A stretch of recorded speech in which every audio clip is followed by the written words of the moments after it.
Il m'a fallu un petit temps pour m'adapter au langage militaire parce qu'il y a beaucoup de choses que je ne connaissais pas. Mais on arrive à s'y retrouver, oui.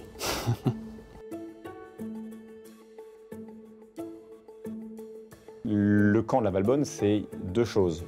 Une partie, une zone vie, une zone habitée, où cohabitent un certain nombre d'unités militaires. Il y a, à côté de cette zone vie, un camp d'entraînement.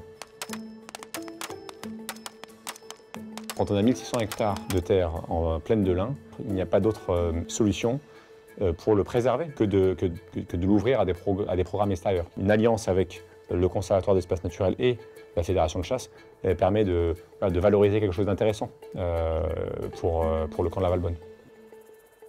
La Valbonne, ça fait plus de 90 ans qu'ils sont adhérents à la fédération, donc ça fait longtemps qu'on travaille avec eux. Il y a de la biodiversité. Qui dit biodiversité, dit fédération de chasse, dit conservatoire d'espaces naturels. On est des gestionnaires d'espaces naturels et de biodiversité, donc forcément on se retrouve à un moment donné avec eux. Alors le projet LIFE, c'est un outil financier en fait de la Commission européenne. C'est un outil qui permet justement de s'investir sur des projets en lien avec la nature, en lien avec le réchauffement climatique par exemple. C'est une aubaine pour le conservatoire en particulier parce que justement ça permet d'avoir des fonds pour œuvrer pour la nature en fait.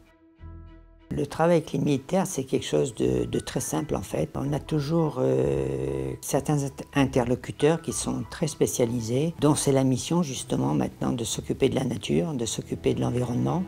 Tout le monde est conscient des enjeux, que ce soit les chasseurs, que ce soit les militaires depuis maintenant un petit moment, que ce soit bien sûr le conservatoire, tout le monde est conscient qu'il faut faire quelque chose. Il n'y a pas d'opposition à ce projet-là, il n'y a pas de personne à convaincre à chaque fois de l'intérêt de ce programme.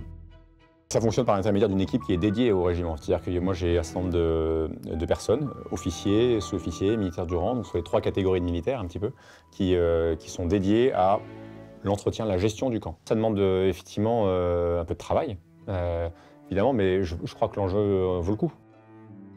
Ça prend du temps, c'est rencontrer tout le monde, c'est expliquer, montrer ce que l'on peut faire, c'est écouter aussi bien sûr, puisque tout le monde n'a pas les mêmes priorités. La discussion, les réunions, la concertation, ça permet de toujours trouver un consensus, de toujours trouver une solution pour ne pas interférer les uns avec les autres, quoi.